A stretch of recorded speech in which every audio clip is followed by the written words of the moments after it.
London வெற்றிநடை இணைந்து நடத்தும் பல்துறை ஆய்வு நோக்கில் தமிழ் இலக்கியங்கள் எனும் தலைப்பில் பன்னாட்டு கருத்தரங்கில் பங்கு கொள்ள இப்புலன குழுவில் இணைந்துள்ள சான்றோர்களுக்கும் மற்றும் பேராசிரியர் பெருமக்களுக்கும் தமிழ் ஆர்வலர்களுக்கும் முனைவர் பட்ட ஆய்வாளர்களுக்கும் என் முத்தான மாலை வணக்கத்தை தெரிவித்துக் கொள்கிறேன். இன்று நாம் கலந்துரையாட இருப்பது அகலிகை. கம்பராமாயணத்தில் அகலிகை சுப்பிரமணிய முதலியாருடைய அகலிகை வெண்பா என்ற இரு நூல்களில் அகலிகை என்ற கதாபாத்திரத்தை மையமாக வைத்து என்னுடைய கண்ணோட்டத்தில் சில ஆய்வு செய்து சில ஆய்வு முடிவுகளையும் உங்களிடம் பகிர்ந்து கொள்ள ஆசைப்படுகின்றேன். காலமாக பெண்களுடைய கற்பு நிலை அப்படிங்கிறது காலமாக பெண்களுக்கு மட்டுமே கற்பு மேம்பாடு என்பது இருக்கின்றது. கற்பில் தவறிய பெண்ணை ஆதி சமூகத்திலிருந்து இன்றளவுக்கும் அவள் பின்தங்கிய நிலையில் இந்த சமூகத்திலிருந்து நிராகரிக்கக்கூடிய ஒரு சூழல் நிலவி வருகின்றது.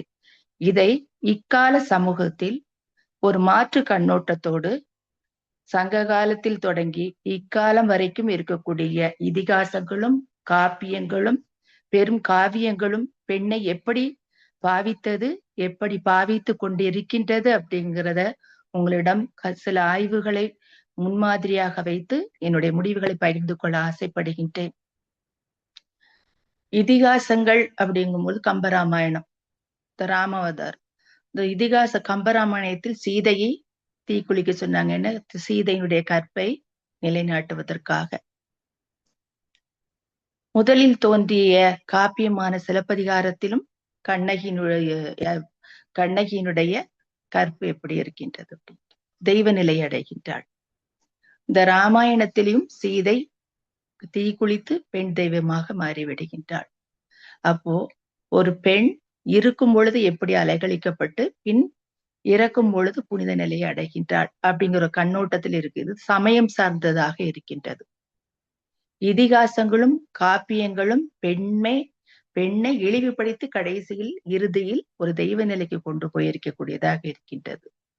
என்னுடைய ஆய்வு நோக்கத்தின்படி இன்றைய காலகட்டத்தில் சரி, அந்த ஆதி சமூகத்திலிருந்து இன்றைக்கு வரைக்கும் பெண்கள் எப்படி பார்க்கப்படுகின்றனர் அப்படிங்கிறது ஒரு சில கண்ணோட்டங்கள் மூலமாக உங்களிடம் பகிர்ந்து கொள்ள ஆசைப்படுகின்றேன். பெண் கற்புங்கிறது சமகாலத்தில் இருந்து, அதாவது தமிழில் தோன்றிய முதல் இலக்கியம் சங்க இலக்கியம். அந்த சங்க இலக்கிய பாடல்ல சங்க இலக்கியத்தில் ஒன்றான அந்த பரிபாடலில் அகலியை பற்றிய குறிப்பு காணப்படுகின்றது. அந்த சித்ரா மண்டபத்தில் இந்த கோயிலில் எழுந்திருக்கக்கூடிய அந்த அகலியை சித்திரம் தீட்டப்பட்டு இருக்கின்றது. அந்த அகலிய பரிபாடல்ல குறிப்பிட்டிருக்காங்க. அந்த கோயிலில் வெளிப்புறத்தில் என்ன சொல்லியிருக்காங்க அப்படின்னு பார்த்தீங்கன்னா, அகலியுடைய படம் தீட்டப்பட்டிருக்கின்றது. அதை பார்க்கும் பொழுது இந்த அகலியை போல வாழக்கூடாது என்றும், வானத்தில் இருக்கக்கூடிய நட்சத்திரம் அருந்ததி போல் வாழ வேண்டும் என்று அந்த காலத்தில் சித்தரிச்சிருக்காங்க. அதுதான் இன்றைய காலகட்டம் வரைக்கும் இந்து சமய கொள்கையின்படி திருமணம் நடக்கும் பொழுது, இந்து தர்மத்தின்படி அந்த பூஜைகள் எல்லாம் பண்ணக்கூடிய அதை பின்பற்றி வாழக்கூடிய இன்றைய காலகட்டம் வரைக்கும் அந்த திருமண நிகழ்வில் அந்த மெட்டி போடுவாங்க. மணமகன் வந்து மணமகளுக்கு மெட்டி போடும் பொழுது அம்மி மேலதான் காலை வச்சு போடுறாங்க. ஏன்னா அருந்ததி போல் வாழ வேண்டும், அகலியை போல் வாழக்கூடாது அப்படிங்கிற அந்த நிகழ்வை சொல்றாங்க. அப்ப அகலியைங்கிற ஒரு பெண் இருக்கின்றாள். அந்த அகலியை யார், அவள் எப்படியெல்லாம் அந்த காலகட்டத்திலிருந்து இன்னைக்கு வரைக்கும், அகலியங்கிறது பெண் கதாபாத்திரம். அந்த பெண்ணை எப்படி இந்த சமூகம், அது பெண்ணுடைய கற்பை இந்த சமூகம் எப்படி பார்க்கின்றது அப்படிங்கிறது தான் என்னுடைய ஆய்வாக இருக்கின்றது. அப்ப சங்க இலக்கியமான தமிழில் தோன்றிய முதல் இலக்கியங்கள் சங்க இலக்கியம். இந்த சங்க இலக்கியத்திலேயே பாத்தீங்கன்னா பரிபாடல்ல அகலியை பத்தி சொல்றாங்க. அதுக்கப்புறம் பாத்தீங்கன்னா பாரதத்திலையும் அதுல பாத்தீங்கன்னா பெண்ணை வந்து அவங்க என்ன சொல்றாங்க, மாற்றான் மீது மையல் கொண்ட என்ன தன்னுடைய தாயவே சிறை சேதம் செய்தார் அப்படி சொல்றாங்க. அங்கும் பெண்ணை இழிவுபடுத்துகின்றனர். அப்புறம் இதுல ராமாயணத்திலையும் பாத்தீங்கன்னா சீதா தேவி சொல்றாங்க, பெண்ணை என்ன சொல்றாங்க, ஊர்ல அலர் பேசுறாங்க, நம்முடைய கற்பை மற்றவங்களுக்கு நிரூபிக்க வேண்டும் அப்படின்ட்டு நீ களங்கமற்றவங்களுக்காக நெருப்பில் இறங்க வேண்டும் என்று ராமன் சொல்கின்றார். அப்ப அங்கேயும் என்ன இருக்கு, அவருடைய கற்பு சோதிக்கப்படுகின்றது. பின் தெய்வ நிலைக்கு அழைக்கின்றார். இப்படி ஒவ்வொரு நிலையிலும் பெண் எப்படியெல்லாம் நிலைநிறுத்தப்படுகின்ற. அப்ப ஆண்களுக்கும் கற்பு இருக்கின்றது. ஆணும் பெண்ணும் சேர்ந்தாதான் உடல் இந்த இச்சைகள் அந்த குடும்பம்ங்கிற அந்த இது இருக்கும். ஆனா பெண்ணுக்கு ஒரு நீதி, ஆணுக்கு ஒரு நீதிங்கிறது தான் என்னுடைய கேள்வியாக இருக்கின்றது. இந்த சமூகத்தில் ஒரு மாற்றி யோசிக்கக்கூடிய இருக்கு சமகால எழுத்தாளர்கள், இன்றைய காலகட்டத்தில் இருக்கக்கூடிய எழுத்தாளர்கள் வரை பெண்ணை எப்படி பார்க்கின்றனர் அப்படிங்கிற சில கருத்துக்களை முன்வைக்கிட்டு அப்படி பாத்தீங்கன்னா, வால்மீகி கூறும் அகலிகை. வால்மீகி என்ன சொல்றாருன்னா, அகலியருடைய வாழ்க்கையை பாத்தீங்கன்னா, அவள் அதுல கம்பராமாயணத்துல இந்த அகலிங்கிற கதாபாத்திரத்தை உங்கள்கிட்ட சொல்லிடுறேன் முதல்ல. ஒரு சிலருக்கு தெரிஞ்சிருக்கும், ஒரு சிலருக்கு தெரியாம கூட இருக்கலாம். அதுல பாத்தீங்கன்னா, அகலிங்கிற ஒரு பெண், ராமன் என்ன செய்யறா அப்படின்னா, விஸ்வாமித்திரரோடு யாகம் செய்து கொண்டு தன்னுடைய மிதிலை நகருக்கு செல்லும் பொழுது வழியில் இருக்கக்கூடிய காட்டுப்பகுதியில் என்னுடைய பாதம் பட்டவுடன் ஒரு பெண், கல்லா இருக்கக்கூடிய உருவத்திலிருந்து ஒரு பெண் தோன்றுகின்றாள். அப்போ பெண் தோன்றி ராமபிரானுக்கு வணக்கம் செலுத்துகின்றார். அப்ப அவருக்கு ஒரே ஆச்சரியம். அப்ப தன்னுடன் வரக்கூடிய தன்னுடைய குருவான விஸ்வாமித்திரர்கிட்ட கேட்கிறாரு, இந்த பெண் யார் அப்படின்னு சொல்லி. அவர் ஒண்ணு சரி, இந்த பெண்ணுடைய பெயர் அகலிகை. இவர் கௌதம முனிவருடைய மனைவி. இவங்க கௌதமருடைய சாபத்தினால் இவர் நினைச்ச சாப விமோசனம் பெற்றிருக்கிறாள் அப்படின்னு சொல்றாரு. சொன்ன உடனே அப்படியான்னு சொல்லிட்டு ராமபிரான் கேட்கும் பொழுது அகலியுடைய கதையெல்லாம் விஸ்வாமித்திரர் சொல்றாரு. அப்ப பாத்தீங்கன்னா, கைவண்ணம் அங்கு கண்டேன், கால்வண்ணம் இங்கு கண்டேன் விஸ்வாமித்திரன் புகழ்கின்றார் யார?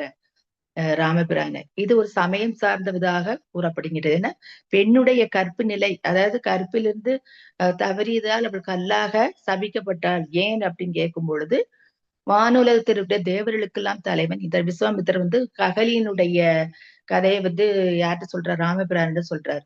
வானுலகத்திற்குள்ள தேவர்களுக்கெல்லாம் தலைவனா இருக்கக்கூடிய இந்திரன் அவன் பூலோகத்தில் வரும்பொழுது பார்க்கடலில் அகலியை பார்க்கின்றார். எழுந்தறிகிறார், அழகு மிக்கவளாக இருக்கின்றார். அவள் மீது மையல் கொள்கின்றார்.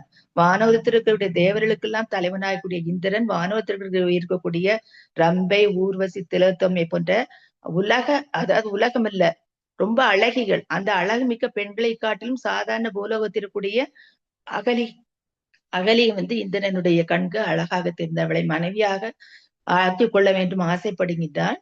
ஆனால் என்ன, படைத்தல் கடவுளான பிரம்மன் அவருக்கு ஒரு சில நீதிகளை வைக்கிட்டார், ஒரு விதிமுறையை வைக்கிறார். என்ன அப்படி பாத்தீங்கன்னா, பூலோகத்தில் சாதாரண ஒரு முனிவரான இந்த கௌதம முனிவரும் இவளை விரும்புகின்றார்.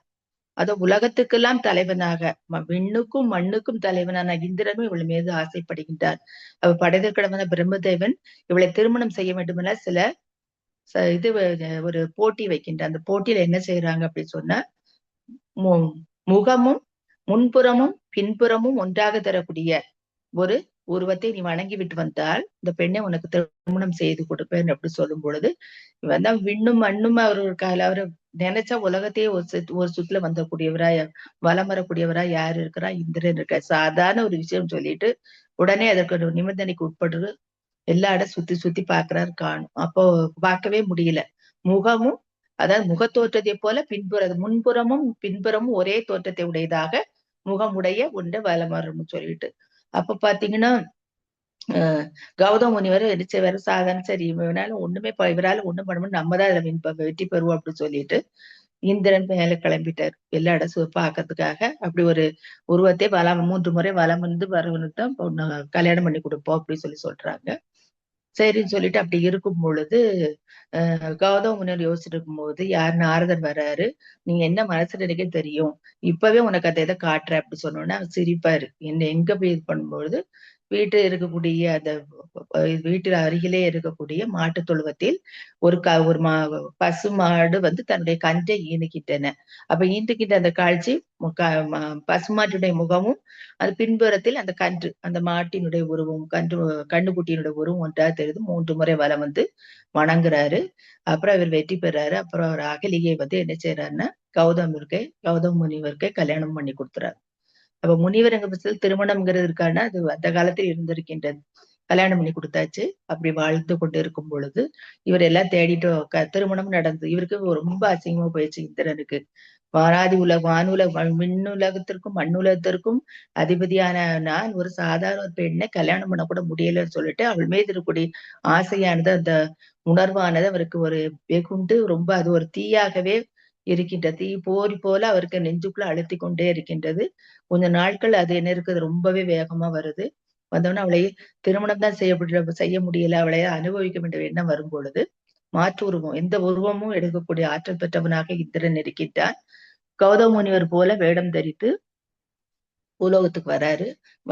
வரும் பொழுது அவளுக்கு தெரியாது தன்னுடைய கணவன் தான் அப்படின்னு அப்போ கௌதம முனிவர் சேவல் கூவது போல ஒரு சத்தம் வருகின்றது. விடிய காலையில் சேவல் கூவும்ல அந்த காலத்துல, அது பார்த்தா பொழுது விடிஞ்சிச்சு நம்புறோம் அந்த காலகட்டத்துல. இப்ப சிட்டிக்குள்ளதான் அதெல்லாம் இல்ல, கிராமத்திலே அது இருக்கின்றது. அது பாத்தீங்கன்னா சேவல் கூவிச்சுன்னா எல்லாம் பொழுது விடிஞ்சு சொல்லிட்டு வயலுக்கு வேலைக்கு போறவங்க அந்த வேலையெல்லாம் செய்ய ஆரம்பிச்சிருவாங்க. காலை கடன் அப்ப பாத்தீங்கன்னா கௌதம முனிவர் இது சேவல் கூவுது போல சேவல் உருவமா மாறி சேவல் மாதிரி கூவுறாரு. சத்தம் போட்ட உடனே பொழுது விடிஞ்சு சொல்லிட்டு என்ன செய்யறாரு கௌதம முனிவர்.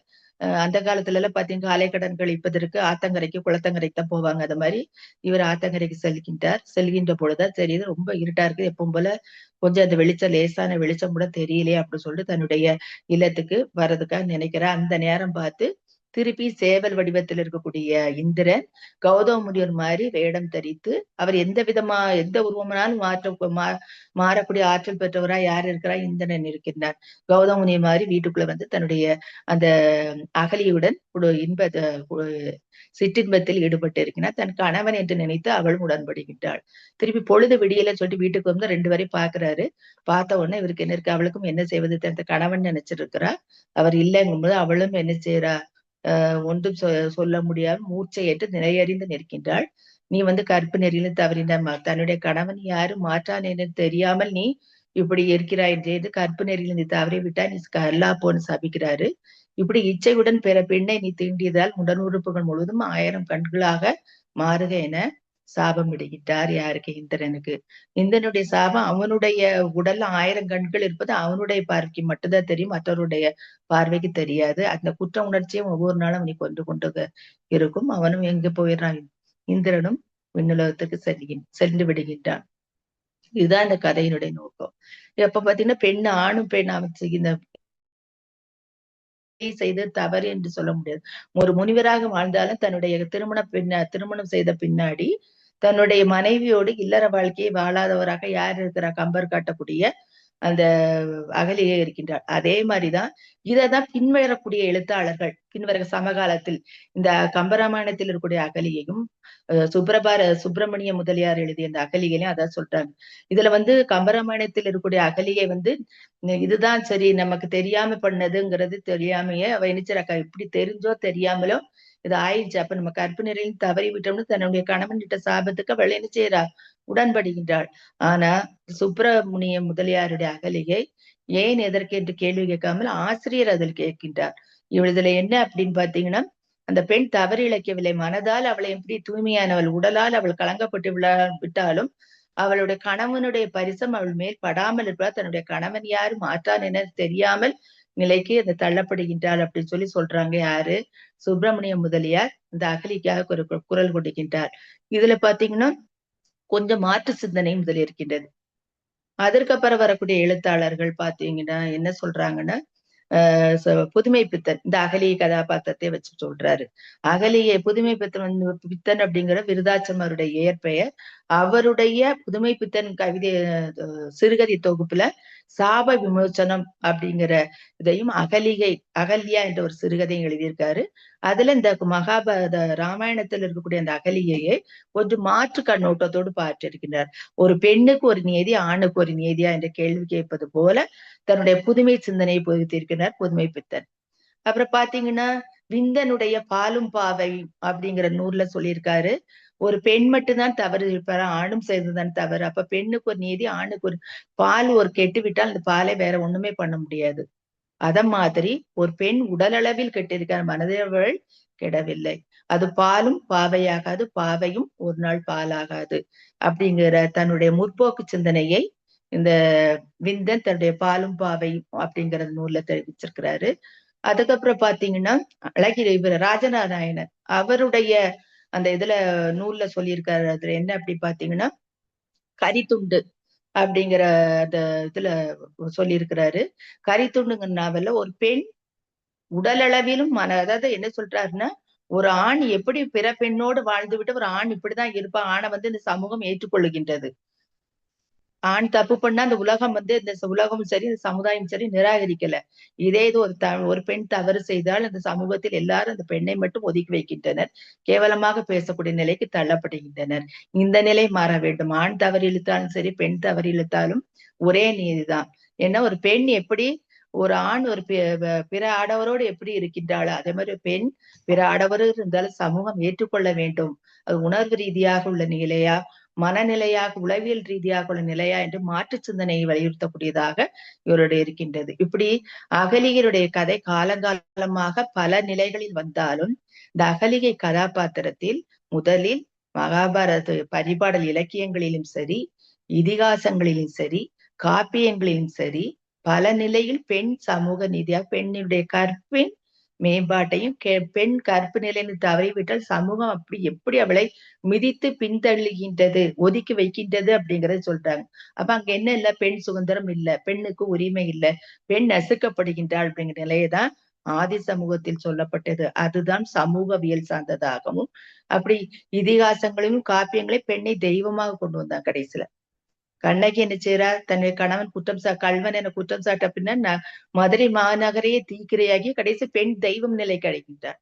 அத மாதிரி சீதா பிராட்டி ராவணனால் சிறை அவன் தூக்கி சென்று பின் அவனுடைய கற்பிலிருந்து அவருக்கு இடாமல் என்ன செய்யறா, நிலையிலே நிறுத்தி கொண்டு அவருடைய விருப்பமின்றி அவளை தொடக்கூடாது என்று ராவணன் வைத்திருந்தான்.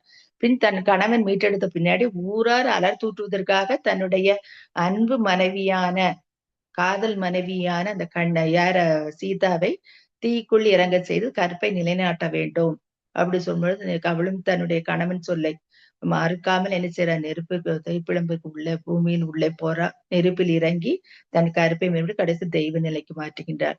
அப்ப வாழும் பொழுது பெண்ணுடைய கற்பை சோதித்து விட்டு பெண் தெய்வமா இருக்கும் போது இது என்ன பெண்ணை கற்பு நிலையில் சொல்லிவிட்டு பெண்ணை தெய்வ நிலை கேட்டிருக்காங்க.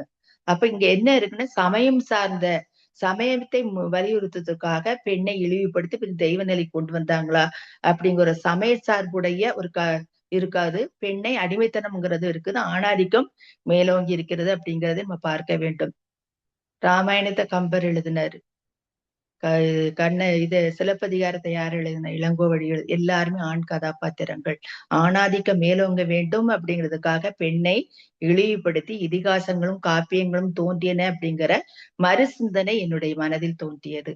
இது ஒரு காலச்சுவடுகள் போல தமிழை தோன்றிய முதல் இலக்கியமான சங்க இலக்கிய காலகட்டம் தொடங்கி இன்றளவுக்கும் பெண் எப்படி இருக்கின்றாள், இன்றைய சமூகத்தில் பெண்ணை எப்படி பார்க்க வேண்டும், எப்படி மறுபரிசீலனை பண்ணி பெண்ணுக்கு ஒரு நீதியா ஆணுக்கு ஒரு நீதியா அப்படிங்கிற இந்த காலத்து எழுத்தாளரை கேட்கிறாங்க. கவிஞர் வைரமுத்து அவர்கள் கூட ஒரு கவிதையை நம்மிடம் முன்வைக்கிட்டார்.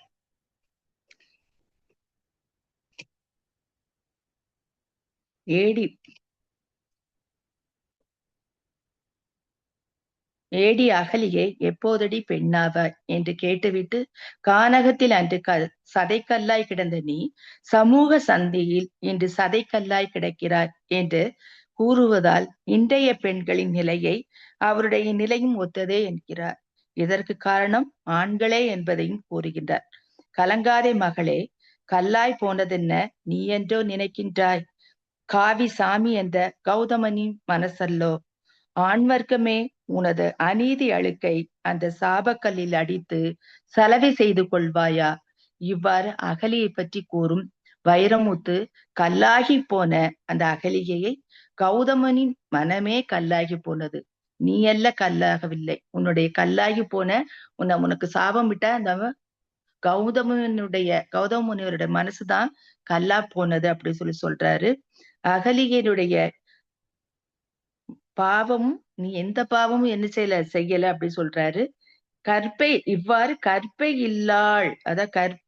இல்லாள் என்றும் பொல்லா செயலை புரிந்தனாலே எல்லா காலமும் எறும்புகள் ஊறும் கல்லாய் கிடக்க கட்டளையிட்டான். நீ எந்த தவறும் செய்யல, ஆனா நீ கல்லா இருந்து உன் மேல என்ன இருக்கு, எறும்புகள் உதிருக்கு கல்லாய் மாறி, அதாவது எறும்புகள் ஊரும் கல்லாய் கிடக்க கட்டளையிட்டான் என்று யார சொல்றாரு அப்படி பாத்தீங்கன்னா, கௌதம முனிவரை எதிர்த்து அது கேள்வி கேட்பது போல் கவிஞர் வைரமுத்து அவர்கள் கூறுகிறார். பாடம் எதுவும் புரியாத பேதை சாபம் கொண்டதும் கோபம் கொண்டாள். சாபம் விட்ட உடனே நினைச்சு கோபம் கொண்டாய், கோபம் பட்டு இருந்தா உனக்கு நீதி கிடைச்சிருக்கும். நீ எதுவுமே சொல்லாம இருப்பதனால் உனக்கு இந்த இந்த சாபம் கல்லாய் நீ கிடைக்கிற இத்தனை நாள் இருக்கிட்டாய் அப்படி சொல்றாரு. அதற்கு பிறகு இப்ப இருக்கக்கூடிய எழுத்தாளர்கள் கற்பு பற்றிய புதிய கண்ணோட்டம். கற்பு என்றால் வாழ்நாள் முழுவதும் ஒருவன் ஒருத்தியாக வாழ்வதுதான் என்று அந்த காலம் முதல் இந்த காலம் வரைக்கும் பேசிக்கொண்டு வருகின்றனர். இந்த நிலை மாற வேண்டும். களங்கப்பட்ட பெண் கல்லாய் போவது பண்டைய காலத்து மரபு. களங்கப்பட்டு விட்ட பெண்ணை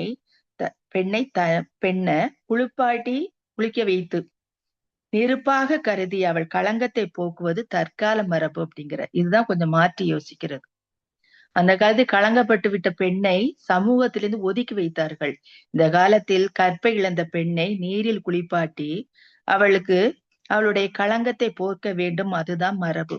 உடலால் கெட்டுவிட்டால் அவள் இப்ப நமக்கு ஒரு ஆக்சிடென்டே ஆகுது, ஒரு கை கால் போகுது, இதெல்லாம் ஒரு ஆக்சிடென்ட். அத மாதிரி கற்புங்கிறது ஒரு பெண்ணுக்கு கற்பு பிறரால் சூறையாடப்பட்டால் ஒரு ஆக்சிடென்ட் மாதிரிதான் நினைக்க வேண்டுமே தவிர அந்த பெண்ணை சமூகத்திலிருந்து ஒதுக்கி வைக்க கூடாது. கணவனுக்கு உண்மையாக அந்த பெண் இருக்கிறாளா அதைதான் இந்த சமூகம் பார்க்க வேண்டுமே தவிர உடலால் களங்கப்பட்டு விட்டாள் இல்ல கற்பழிக்கப்பட்டாள் அப்படிங்கும் போது பெண்ணை ஒதுக்கி வைக்க கூடாது அப்படிங்கிற மறு கண்ணோட்டம் என்னுடைய ஆய்வில் இருக்கின்றது அப்படிங்கறத நான் சொல்றேன். ஆடவரின் ஆணாதிக்க சமூகமே பண்டைய காலம் முதல் இக்கால வரை மேலோங்கி நிற்கின்றது என்பதை நாம் அறிய முடியும். ஆண் தான் இன்னைக்கு குடும்பத்துல நம்மளே இன்னைக்கு பாக்குறோம். எவ்வளவுதான் நம்ம ஒரு உயர்ந்த நிலையில இருந்தாலும் சரி, ஆண் பெண்ணுங்கிற பேதம் நமக்குள் இருக்கும். உடல் அளவில் ஆண் பெண்ங்கிற வேற்றுமை இருக்கின்றது நம்ம சொல்றோம். ஆண்களை விட ஆண்களை போலுக்கு பெண்களுக்கும் ஒதுக்கீடு வேணும் சொல்லி கேட்கிறேன். எல்லா நிலையிலும் ஆண்களை காட்டிலும் பெண்கள் உயர்ந்த நிலையில் இருந்தாலும் ஊருக்கே ஒரு கரெக்டரா நம்ம இருந்தாலும் வீட்டுக்குள் போனால் கணவனுக்கு பணிவிடை செய்ய வேண்டும்ங்கிறதா பெண்ணுடைய நீதி. இதில் சுதந்திரம் என்று நம்ம சுதந்திரம் பட்டிமன்றங்களும் கருத்தரங்களும் பேசினாலும் சுதந்திரம் என்பது கிடைக்காது. இன்றைக்கு ஆதி சமூகத்திலிருந்து இன்றைக்கு வரைக்கும் பெண்கள் 2ஆம் நிலைதான் அப்படிங்கிறத மறுக்க முடியாத ஒரு நிலையாக இருக்கும். ஆடவரின் ஆணாதிக்க சமுதாயமே பண்டைய காலம் முதல் இக்காலம் வரை மேலோங்கி நிற்கிறது என்பதை அறிய முடிகின்றது. ஆயினும் அகலிகையின் விஷயத்தில் இந்த அகலியை பொறுத்தவரையில் ஆணாதிக்கமான தொடக்கத்தில் தீவிரப்படுத்தப்பட்டு குறியாகி விட்டது. ஏன் கேள்விக்குறி? பெண்ணுக்கு மட்டும்தான் கற்புங்கிறது, ஆண்களுக்கும் கற்பு இருக்கின்றது.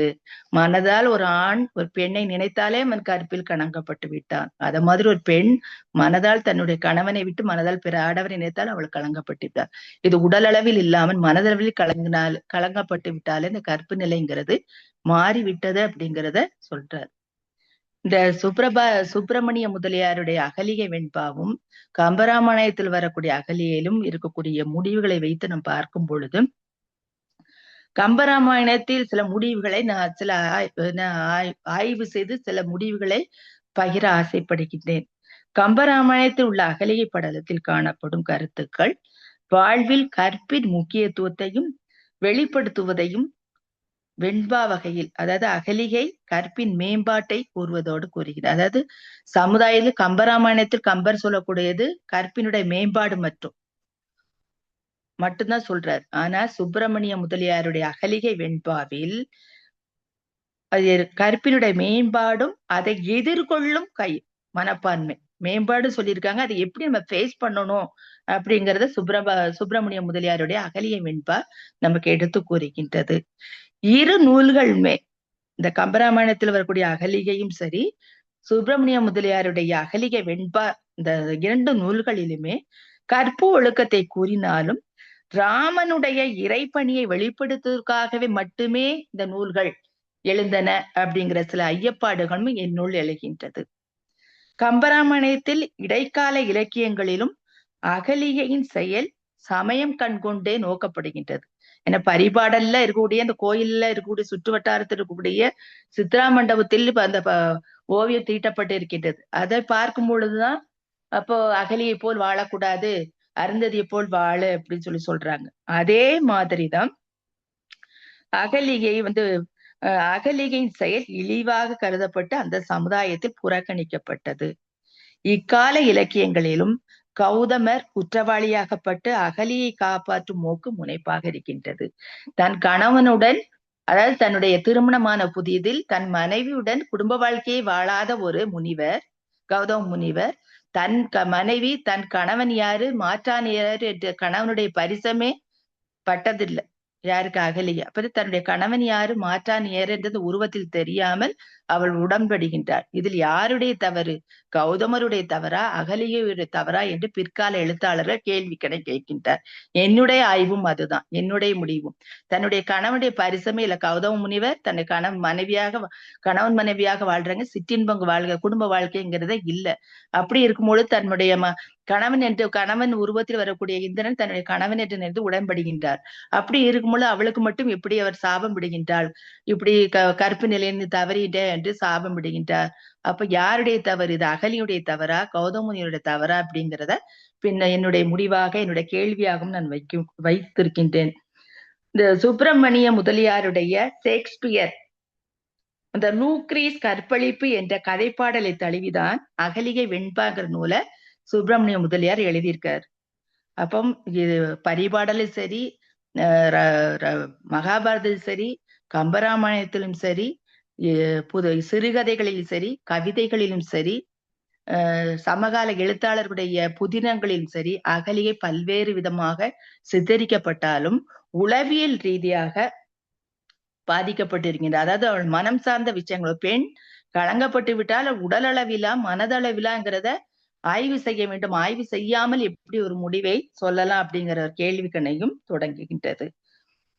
இறுதியாக என்னுடைய இந்த அகலிகை, கம்பராமாயணத்தில் இருக்கக்கூடிய அகலிகையும் சரி, இலக்கியங்களில் இருக்கக்கூடிய அகலிகையும் சரி, சுப்பிரமணிய முதலியாருடைய அகலை வெண்பா அந்த நூலிலும் சரி, ஆதி காலத்திலிருந்து இன்றைக்கு வரைக்கும் அகலிங்கிற கதாபாத்திரத்தை எடுத்துக்கொண்டு பலவிதமான விமர்சனங்கள் எழுந்தாலும் இறுதியாக என்னுடைய ஆய்வு கண்கொண்டு என்னுடைய முடிவாக நான் ஆராய்ந்த செய்தி, காலந்தோறும் சமயம், சமூகவியல், உளவியல் முதலியவற்றில் ஏற்படும் மாற்றங்களுக்கு ஏற்ப அகலிகை கதை பற்றி இதுகாலம் அது சமயம் சார்ந்ததாகவும், சமூகவியல் சார்ந்ததாகவும், உளவியல் சார்ந்த, சமயத்துக்காக கம்பராமாயணத்துல வரக்கூடிய அகலியை சொல்லியிருக்கலாம், ராமனுடைய சிறப்பை சொல்றதுக்காக எழுதப்பட்டிருக்கலாம் அப்படிங்கிற செய்தி இருக்கின்றது. சமூகவியல் சார்ந்ததாக அப்படிங்கும் பொழுது சமூகத்தில் ஒரு பெண் இப்படிதான் களங்கப்பட்டு விட்டால் சமூகம் ஒதுக்கி வைக்கின்றது. ஏன் ஆணும் அதே தவறைதான் செய்கின்றார். ஆண்களுக்கு ஒரு நீதியா, பெண்களுக்கு ஒரு நீதியா அப்படிங்கிற கேள்வி. உளவியல் சார்ந்த ரீதியாக, உளவியல மனம் சார்ந்த விஷயங்கள், அவள் மனதால் களங்கப்படவில்லை, உடலால் களங்கப்பட்டிருக்கிறார். அப்ப பெண்ணுக்கு மட்டும் ஏன் இந்த அநீதி இழைக்கப்படுகின்றது அப்படிங்கிற ஒரு கேள்விக்கணையும் என்னுடைய ஆய்வின் முடிவாக நான் வைத்திருக்கின்றேன். ஆணாதிக்க மிக்க சமூகத்தில் ஆண்களுக்கு ஒரு நீதி, பெண்களுக்கு ஒரு நீதி அப்படிங்கிறது ஆதி சமூகத்திலிருந்து இன்றைக்கு வரைக்கும் இருக்கின்றது. இந்த நிலை மாற வேண்டும் அப்படிங்கிறத என்னுடைய கேள்வியாக வைத்து என்னுடைய இதை முடித்துக் கொள்கின்றேன், நிறைவு செய்கின்றேன். அனைவருக்கும்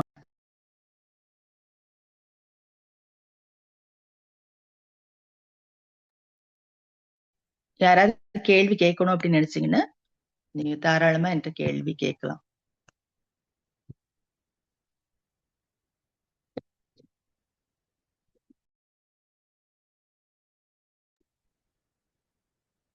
அனைவருக்கும் வணக்கம்.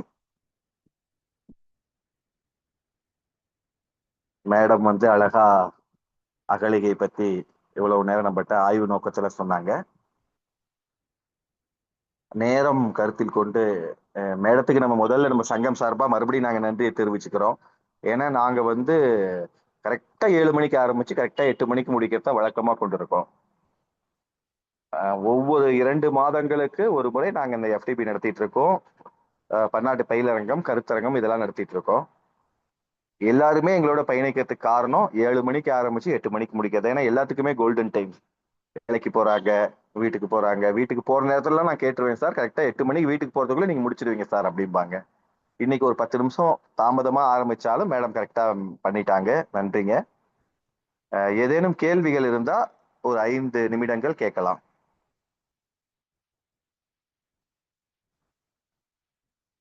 அன்மியூட் பண்ணிட்டு பேசுறவங்க பேசலாம்.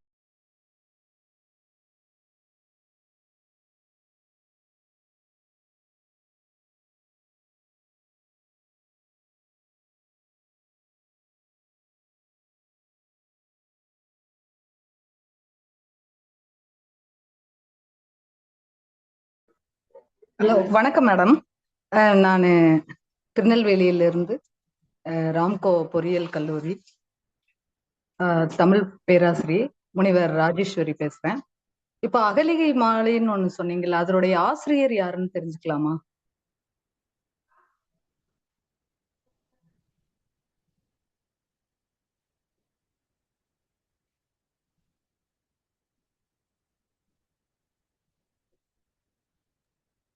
சொல்லுங்க மேம். கேள்வி ஹலோ, கேக்குதுங்களா?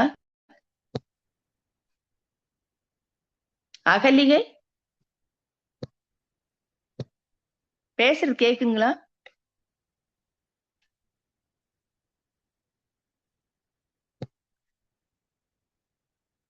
ஹலோ, கேக்குதுங்க மேடம், தெளிவா கேக்குதுங்க. அவங்க கேட்ட கேள்வி எனக்கு புரியல. இன்னொரு தடவை கேட்டாங்கன்னா பரவாயில்ல. மேடம், அகலிகை மாலைன்னு ஒரு நூல் சொன்னீங்கன்னா ஒரு ஆசிரியர்னு கேட்டாங்க மேடம். ஏது அகலிகைங்கிற நூலுக்கு ஆசிரியரா? அகலிகைங்கிற நூல் அகலிகை சொல்லலையே மாலை. சார். இது அகலிகை மாலைன்னு வராத. சுப்பிரமணிய முதலியாருடைய அகலிகை வெண்பா. அகலிகை வெண்பாங்கிறது தான்.